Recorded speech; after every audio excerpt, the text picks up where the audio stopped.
नमस्कार दोस्तों मित्रों, आज हमारी जो चर्चा रहेगी वो मेष राशि वाले जातकों के लिए रहेगी कि मार्च 2025 का ये महीना आपके लिए कैसा रहने वाला है। ये ग्रह गोचर आपके लिए क्या फल प्रदान करेगा, स्वास्थ्य कैसा रहेगा, शिक्षा ज्ञान विवेक आपका कैसा रहेगा, लव रिलेशन कैसे रहेंगे, वैवाहिक जीवन कैसा रहेगा, भाग्य कितना साथ देगा, कैरियर कितना बदलाव लेगा, आपका बिजनेस में आपके में क्या होगा बदलाव, वो सब चीज बहुत आसान तरीके से हम समझेंगे। मित्रों, राशि के मुताबिक आपके जो राशि के स्वामी हैं वो मंगल देव बनते हैं और मंगल देव की राशि से हिसाब से तीसरे भाव में स्थिति बनी हुई है। ग्रह गोचर के हिसाब से हम बात करें तो दूसरे भाव में गुरु चल रहे हैं, छठे भाव में केतु हैं और 11वें भाव में शनि और सूर्य हैं, 12वें भाव में राहु शुक्र और बुध बैठे हुए हैं। ये आपकी ग्रह स्थिति है, वो आपके लिए क्या देंगे, क्या फल प्रदान करेंगे, उसके बारे में हम चर्चा करेंगे बहुत आसान तरीके से। लास्ट में आपके लिए उपाय भी बताऊंगा ताकि कोई यदि डिस्टर्बेंस आपकी पत्रिका में हो रहा है तो हम किस तरह से उन चीज़ों से हम निपट सकें और उन चीज़ों से हम कैसे हम लाभ उठा सकें। यही ज्योतिष आपके लिए बताती है, कोई ये झाड़ फूंक और जादू टोना टोटका का विषय नहीं है। मित्रों, यदि इसको सात्विकता से वैज्ञानिक दृष्टिकोण से आप समझें तो आपके लिए ये मार्गदर्शन करती है ज्योतिष और ये आपके लिए रास्ता बताती है और इस ज्योतिष के माध्यम से आप कहीं जहाँ भटक रहे हैं उस भटकाव से बच करके अपने मार्ग पर सीधे चलें। 30 मार्च के बाद ये शनि जो है अब रेट्रोगेट होने वाले, तो आप पर 7.5 का भी प्रभाव आएगा, उसके बारे में भी हम चर्चा करेंगे। वीडियो आपके लिए बनाई जाती है, आपके हित के लिए बनाई जाती है। यदि वीडियो आपको अच्छा लगता है तो इसको लाइक शेयर सब्सक्राइब अवश्य किया करें ताकि आपके मित्रों को भी इसका लाभ मिल सके। कुंडली विश्लेषण कराना चाहते हैं तो आप हमारे व्हाट्सएप नंबर पर संपर्क जरूर करें, तो हम आपके उन प्रश्नों के हम जवाब दे पाते हैं। आइए मित्रों, समझते हैं कि ये महीना आपके लिए कैसा रहेगा। तो मैंने जैसे बताया आपको कि आपके राशि के मुताबिक और इसको लगन के आधार पर भी देख सकते हैं आप, तो आपके स्वामी कहाँ चल रहे हैं इस समय, तीसरे भाव में। तीसरा भाव होता है आपका पराक्रम का, हिम्मत का, ताकत का, आपके नौकर चाकरों का, मीडिया का, आपका कम्युनिकेशन का, यानी पत्र व्यवहार का और छोटी मोटी यात्राओं का। तो पारस्परिक सिद्धांत से लग्नेश यहाँ बैठता है या राशि का स्वामी यहाँ बैठता है, तो मैं लग्नेश की भी बात कर रहा हूँ, राशि की भी बात कर रहा हूँ, तो वो शुभ फल देता है और ये वहाँ का कारक भी कहा गया, तीसरे भाव के मंगल देव कारक के। तो आपकी इम्यूनिटी सिस्टम बहुत बढ़िया रहेगा, आप में एक प्राउड आएगा, आप में एक अहम आएगा और आप में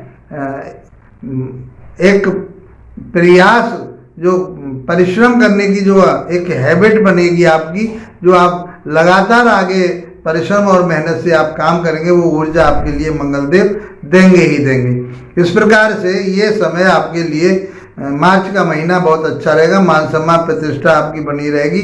छोटे भाई बहनों के साथ उनका स्वास्थ्य का भी ध्यान रखें और उनसे प्रेम प्रीति बना करके रखें। आइए मित्रों, अब आगे बात करते हैं हम आपके शिक्षा की, ज्ञान की, विवेक की और लव रिलेशन की। तो हम ये पंचम भाव से देखते हैं। 5वां भाव जो होता है आपका, वो आपका होता है संतान का, शिक्षा का, ज्ञान का और आपके प्राइमरी शिक्षा जो सर्टिफिकेट शिक्षा होती है उसका होता है, लव रिलेशन का भी यहाँ से, शेयर मार्केट भी यहीं से देखते हैं। तो मित्रों, यहाँ के जो स्वामी बनते हैं मेष राशि वालों के लिए सूर्यदेव बनते हैं और सूर्यदेव की स्थिति इस समय कहाँ बनी हुई है, शनि के साथ में 11वें भाव में बनी हुई है। तो शनि की भी दृष्टि 5वें भाव पर आ रही है और सूर्य की भी दृष्टि आ रही है। तो 15 तारीख तक, 15 मार्च तक तो यही रहेंगे और उसके बाद में ये 12वें भाव में मीन राशि में चले जाएंगे। तो मीन राशि में 30 तारीख को लगभग 5 ग्रहों का वहाँ पर समावेश हो जाएगा। 5 ग्रह एकदम आपके 12वें भाव में आ जाएंगे। उसके बारे में भी चर्चा करेंगे। पहले हम ये समझ लेते हैं कि आपका पंचम भाव कैसा रहने वाला है। तो लव रिलेशन भी लगभग आपका सही रहेगा, लेकिन एग्रेसिव ना लें, गुस्सा क्रोध ना करें, एक दूसरे के ऊपर कटाक्ष ना करें। यदि आप कोई ऐसी शिक्षा ले रहे हैं जो टेक्निकल शिक्षा है, मेडिकल की शिक्षा है, आपके दवाइयों से संबंधित कोई शिक्षा है, तो मैं समझ रहा, या फिर आप ऐसी जो कोई प्रोफेशनल शिक्षा ले रहे हैं, तो ये इस समय आपके लिए अच्छा पीरियड रहेगा। और ये शिक्षा यदि आप विदेश में भी लेना चाहते हैं, विदेश जाकर के आप लेना चाहते हैं, तो वो भी आपके लिए रास्ता सूर्यदेव जरूर देंगे, क्योंकि 15 तारीख के बाद में, 15 मार्च के बाद में ये 12वें भाव में पहुंच जाएंगे। और मेडिकल से संबंधित कोई एजुकेशन ले रहे हैं तो आपको प्राप्त होगी, तो उसमें उन्नति तरक्की आपकी होगी। लव रिलेशनों में सामान्यतः आपका रहेगा, तो आर्गुमेंट ना करें तो अच्छा रहेगा। अब बात करें शेयर मार्केट की, तो शेयर मार्केट में भी आप पैसा लगा सकते हैं, उसका आपको लाभ प्राप्त होगा ही होगा। दाम्पत्य जीवन की बात करते हैं मित्रों, तो दाम्पत्य जीवन में हम बात करें तो यहाँ पर कोई ऐसा दृष्टि और वो नहीं आ रही, तो इनके जो स्वामी हैं यहाँ के शुक्रदेव बनते हैं, और शुक्रदेव की स्थिति 12वें भाव में है, उच्च राशि में चल रहे हैं, राहु के साथ चल रहे हैं और बुध के भी साथ चल रहे हैं। तो आपको बुध तो नीच के हो जाते हैं यहाँ पर मीन राशि में, लेकिन शुक्र यहाँ उच्च राशि हो जाते हैं, तो आपके जो संबंध हैं, रिलेशन है, वो आपके एक्स्ट्रा अफेयर की तरफ को जा सकते हैं। आपके मान सम्मान पर कहीं लांछन लग सकता है, क्योंकि राहु आपको भटकाव देगा, तो इसलिए आपको उन सारी चीज़ों से बच कर के रहना है। दाम्पत्य जीवन आपका बढ़िया रहेगा, आपकी पार्टनरशिप अच्छी रहेगी। व्यापार बिजनेस करते हैं आप कहीं विदेश से जुड़ करके, तो वो भी समय आपके लिए बहुत बढ़िया रहने वाला है। ये जो शुक्र का जो कारकत्व है आपके लिए, तो ये आपके लिए आगे को सैया सुख की तरफ को ले जाएगा। तो ये जो 12वें घर में बैठा हुआ शुक्र बुरा प्रभाव नहीं देता, लेकिन अपने चरित्र को थोड़ा समझ करके चलना चाहिए। और ये लास्ट में चल करके यहाँ पर राहु, शुक्र, बुध, सूर्य और 29 तारीख की रात को ये शनिदेव भी यहीं पर पहुंच जाएंगे। तो 5 ग्रह आपके 12वें भाव में पहुंच करके आपको या तो बहुत ऊंचाइयों पर ले जाएंगे, या आपके मान सम्मान प्रतिष्ठा में कहीं डिस्टर्बेंस है। इसलिए आपको यहाँ बच करके रहना पड़ेगा, सोच समझ करके चलना पड़ेगा। शनि की 7.5 भी आपके लिए लग जाएगी। अब शनि की 7.5 लग जाएगी तो कोई इफेक्ट तो आने शुरू पहले से ही हो जाते हैं। तो जैसे कि 29 तारीख को ये चेंज होंगे, लेकिन उनके प्रभाव आने शुरू हो जाते हैं। तो आपको, क्योंकि आपकी राशि के मुताबिक शनिदेव आपके फेवर वाले ग्रह नहीं होते, वो आपके लिए कारक ग्रह नहीं माने गए। 10वें भाव के 11वें भाव के स्वामी माने जाते हैं। तो आपका बिजनेस व्यापार जो आप लाभ प्राप्त करेंगे वो विदेश से कर सकते हैं, विदेशी कंपनियों से कर सकते हैं। आप सेमी प्राइवेट गवर्नमेंट सेक्टर में आप काम कर सकते हैं, और वहां से आपको लाभ प्राप्त हो सकता है, क्योंकि शनि देव लाभ के और कर्म क्षेत्र के स्वामी हैं। तो कर्म क्षेत्र आपका मेहनत परिश्रम आपको बहुत कराएंगे।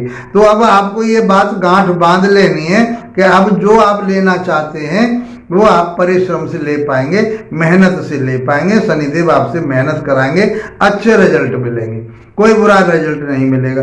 जमीन जायदाद आपको लेना चाहते हैं, जमीन जायदाद आपको मिल जाएगी, है नहीं। और जो इन्वेस्टमेंट करना चाहते हैं जमीन जायदाद पर करेंगे, उसका लाभ प्राप्त होगा आपको।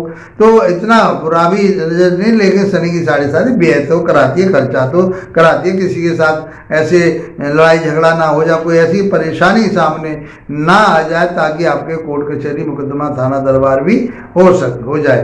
तो इसलिए आपको बहुत सात्विकता से आपको चलना होगा। बात करते हैं हम आपके भाग्य की। तो भाग्य की बात करें तो भाग्य के स्वामी भी आपके जो है गुरुदेव बनते हैं, और गुरुदेव की स्थिति धन भाव में चल रही है, परिवार भाव में चल रही है, आपके वाणी भाव। तो वाणी और आपके ये परिवार तो आपके अच्छे रहने वाले हैं। वाणी में गंभीरता आएगी आपकी। लोग, आप चाहे ज्योतिष का काम कर रहे हैं, चाहे सलाहकारिता का काम कर रहे हैं, लोगों के लिए आप नया रास्ता दिखाते हैं, कोई मार्गदर्शन करते हैं उनका, तो मैं समझता हूँ आप टीचिंग का काम करते हैं, प्रोफेसर हैं, लेक्चरर हैं, एजुकेशन से संबंधित आप कहीं भी किसी फील्ड में आप कहीं प्रवक्ता हैं, आप कथावाचक हैं, आप धर्म कर्म से जुड़े हुए हैं, तो मैं समझता हूँ कि ये आपके लिए अच्छा समय रहने वाला है। गुरुदेव आपके ऊपर कृपा जरूर करेंगे, क्योंकि आपके परिवार में बढ़ोतरी हो रही है, चाहे वो आपके किसी बच्चे की शादी के माध्यम से कोई सदस्य आपके परिवार में जुड़ रहा है, या आप जो कंसीव करना चाहते हैं, तो मैं समझता हूँ कि आपके परिवार में कोई नवजात शिशु आने की संभावना बनती है। मैं तो इस तरह से आपके भाग्य तो आपका साथ दे रहा है। अब भाग्य के साथ देने का अर्थ यह है कि आपको फिर जो परिश्रम आपका शनिदेव करा रहे हैं आपसे, वो कराएंगे ही कराएंगे। जितना आप परिश्रम करोगे, न्याय के मार्ग पर चलोगे, अच्छाई के रास्ते पर चलोगे, तो आपको लाभ प्राप्त होगा। कर्म क्षेत्र की बात करते हैं तो वहाँ के स्वामी आपके स्वयं शनिदेव बनते हैं, और शनिदेव कर्मदाता कहे गए हैं, न्यायदाता कहे गए हैं। तो ये परिश्रम और मेहनत आपसे बहुत कराएंगे, और करना चाहिए आपको। बिना परिश्रम किए हुए तो कोई भी चीज़ प्राप्त नहीं होती। उद्यमेन सिद्ध्यंति कार्याणि न मनोरथी, ये हमारे शास्त्रों में कहा गया है। मन के चाहने से कोई काम सिद्ध नहीं होता, परिश्रम करने से ही सब काम सिद्ध होते हैं। और परिश्रम के श्रम के दाता शनि देव कहे गए हैं। शनि की 7.5 आपको पहला चरण शुरू हो जाएगा 29 मार्च के बाद में, तो आपको शनि देव की आराधना करनी चाहिए, और आपके लिए हनुमान चालीसा का पाठ अवश्य करना चाहिए। तो मैं समझता हूँ कि ये महीने और आगामी महीने भी आपके लिए अच्छे रहेंगे। इसी के साथ आप लोगों का धन्यवाद, नमस्कार।